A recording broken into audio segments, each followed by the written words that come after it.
Eric here with Dream Factory Makerspace. On today's tutorial, we're going to do stained glass. Yeah, I know we already did some stained glass.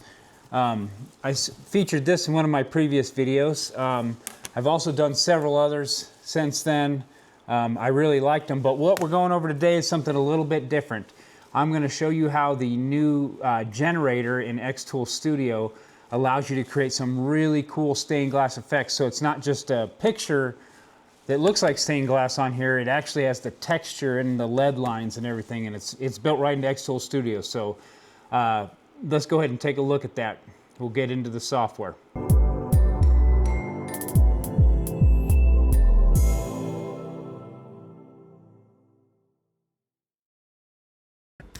Okay guys, the first thing we're going to do here is I've drawn a rectangle. So this is my dimensions here of my rectangle. I wanted it as big as I could and still fit on this piece of material I have. So I'm going to go in here and I'm going to select our material, which is going to be 1/8 inch acrylic. So 1/8 inch clear, transparent acrylic. We're going to apply that. Then we got to come over here and change this setting to cut. We've got our one-click cut setting. That looks like it's going to be a good setting to cut with, so I'm going to go ahead and process that, and we'll send it over to the laser.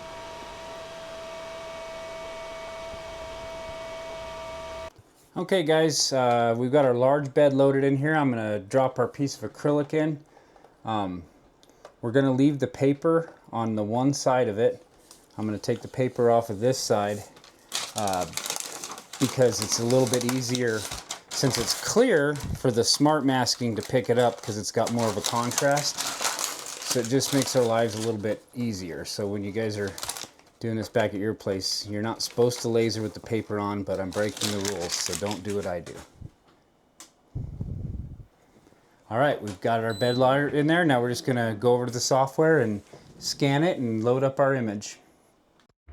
Okay guys, we're back over here in xTool Studio. We put the bigger bed in, so it asks us to automatically switch. It's going to load that up. So I'm going to go ahead and scan the bed here.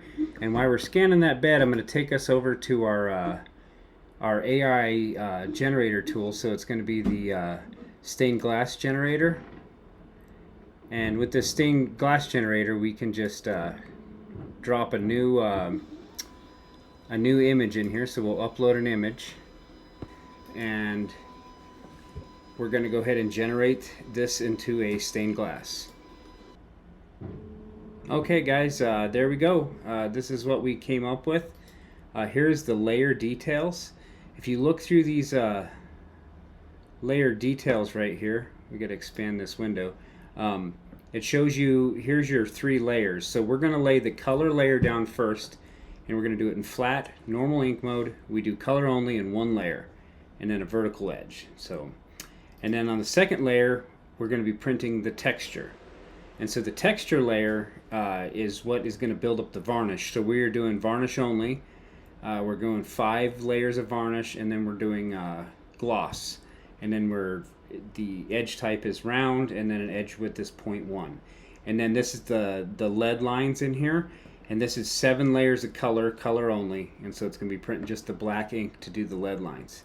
And so now we can just export this image, and we can open in Studio.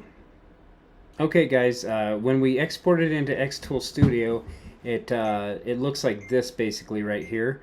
So what I do is I usually take these images just to make this process a little bit easier, and then I ungroup these. Okay, and then we just stack them, because we can use the auto snapping feature to, oh, I'm not ungrouped there. There we go. Ungroup.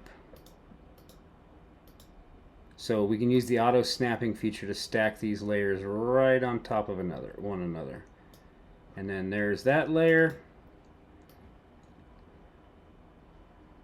And then there's that layer. And so now it's auto step. So now we can go ahead and group these together, and then we can go in here. So we want to apply our smart mask to this. So when we're in the window for smart masking, you run this extraction. Typically when you have contrasting images like this, you can just run subject extraction.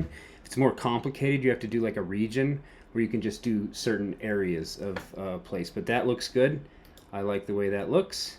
So we are going to come in here and we can drag this on here. And what we can do is, now that these are grouped together, we can resize it. And I want to make it ever so slightly. And I don't care if the border goes away a little bit. I'm not really concerned about that. And that's just a preference thing on my part. So if it's something that, you know, you guys can spend some more time aligning, if it's something that you are more concerned about. But I would rather definitely get edge to edge coverage on this, so, and lose that outer edge border, because I think I might put it in a frame anyway, so I don't think it's gonna matter to me very much. So I'm gonna go just a little bit smaller.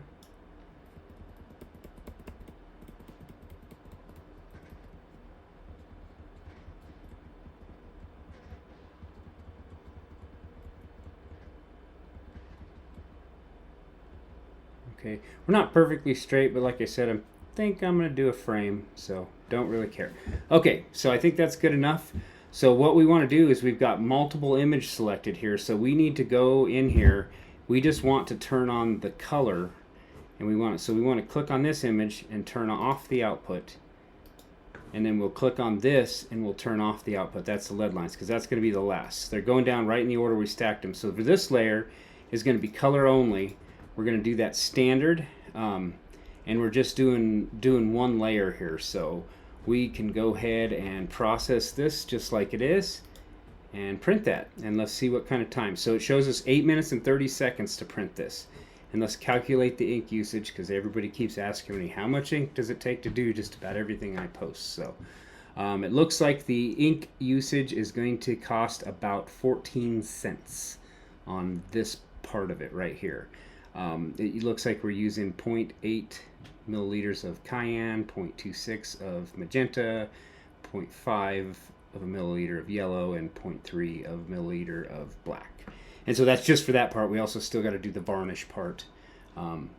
So it looks like I have to change my black cartridge here pretty quick, so I'll probably change that after this print. Alright guys, I won't make you sit through the whole 8 minutes of print. I just wanted to give you a few minutes just so you guys can actually see the actual print speed. I'll speed it up after this, and then we'll go on to the next step.